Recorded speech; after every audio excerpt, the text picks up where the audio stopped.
$315 trillion. That's the number. It's the total amount of debt in the world. A figure so vast, it's almost meaningless. Every government on Earth is drowning in red ink. The United States, China, Japan, Germany, all of them. Which leads to a very simple but deeply unsettling question. If everyone owes money, who do they owe it to? Who is the world's creditor? The answer isn't a shadowy group of billionaires or a single rival superpower. The truth is far stranger, and it's locked into the very foundation of our economy. And understanding it will change how you see money forever. Now, the easy answer, the one you hear all the time, is that countries like the United States owe their money to China. And while it's true that China holds a significant amount of US debt, it's just a sliver of the total pie, not even close to being the majority owner. So it's not China.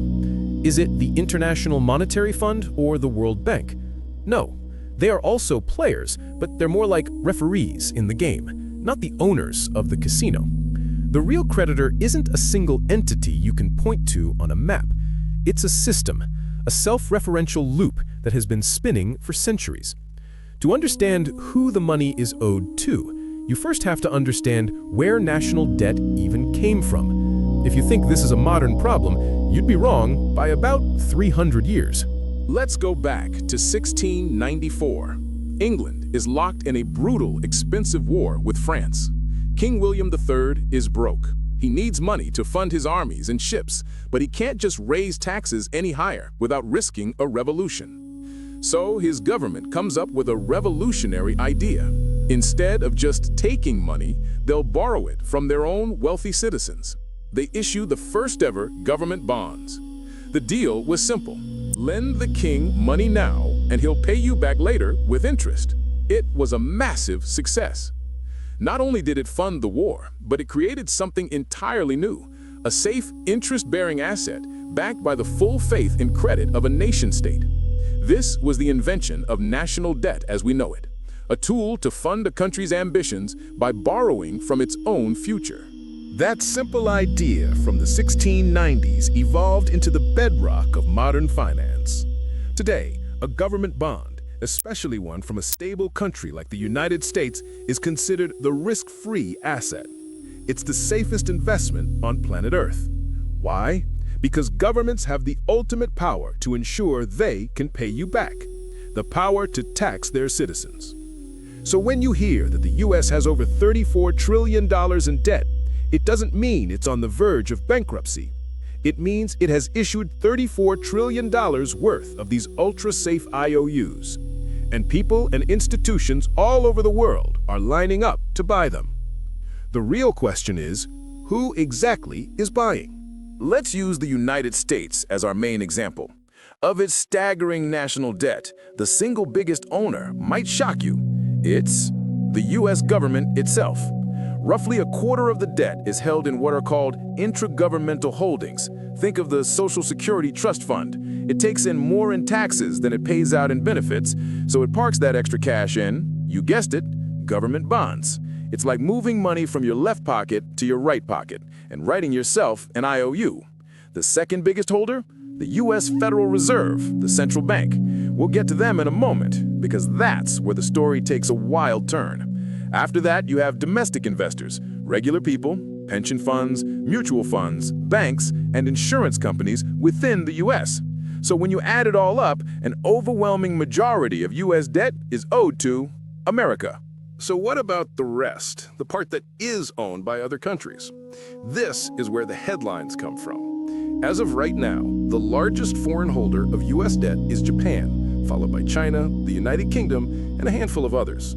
Why do they do this? Why would a rival country want to lend America money? A few reasons. First, they need a safe place to park their massive reserves of US dollars, which they get from selling us goods. Second, buying US bonds helps them manage their own currency's value relative to the dollar. And third, it's simply a stable, reliable investment. But even if you combine every single foreign owner, they still hold less than the US government and its own citizens. The narrative of a single foreign power owning America is a myth, Okay, let's go back to that second biggest owner, the Federal Reserve. This is the part that breaks most people's brains. When the economy needs a boost or during a crisis, the Fed needs to inject money into the system. It does this by buying assets. And what's the main asset it buys? U.S. government bonds. But where does the Fed get the money to buy these bonds? It creates it digitally, out of thin air. It's not printing physical cash, it's just adding zeros to a computer screen and crediting the accounts of the banks it buys the bonds from. This is a critical loop. The government spends more than it takes in, so it issues debt. The central bank then creates new money to buy that debt. In essence, the government is borrowing money that the central bank created, turning debt into new currency. Here's the paradox we have to wrap our heads around. For us, debt is a liability, it's a weight. But in the global financial system, one entity's debt is another's asset. That $315 trillion in global debt is also $315 trillion in global assets. It's the savings of the world. It's your retirement account.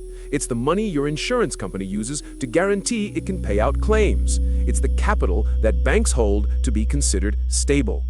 If you were to wave a magic wand and eliminate all debt, you would also eliminate all of those assets. The entire global financial system would evaporate in an instant. Pension funds would be worthless. Insurance companies would be bankrupt.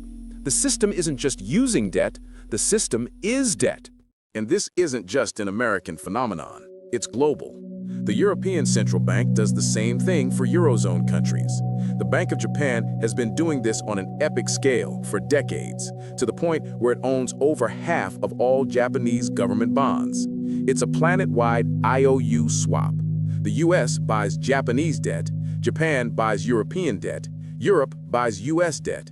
Everyone is lending to everyone else, and every major central bank is the ultimate backstop, ready to create more money, to buy more debt, to keep the system liquid. It's a giant interconnected web where the lines between creditor and debtor are impossibly blurred. So if everyone owes everyone, what's the end game? This is the final, crucial piece of the puzzle. The plan was never to pay it back, not in the way you or I pay back a car loan. No major country has any intention of ever getting its national debt to zero. When a government bond matures, meaning it's time for the government to pay the holder back, what happens? The government simply issues a new bond to raise the money to pay off the old one. It's called rolling over the debt. The goal isn't repayment, it's refinancing. The goal is simply to always be able to make the interest payments and to find new lenders when the old IOUs come due. As long as the country's economy is growing, it can, in theory, handle a perpetually growing pile of debt. It's a treadmill that's not meant to have a finish line. So if the debt is never paid back, and the money used to service it is created from thin air, what holds any of this together? One single, intangible thing: confidence. Or, as it's officially known, the full faith and credit of the government.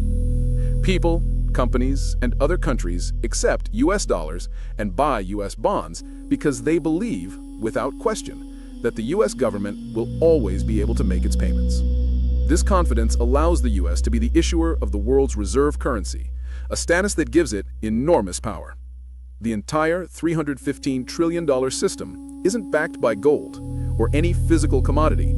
It's backed by a collective belief, a shared story we all agree to tell ourselves about the value of these IOUs.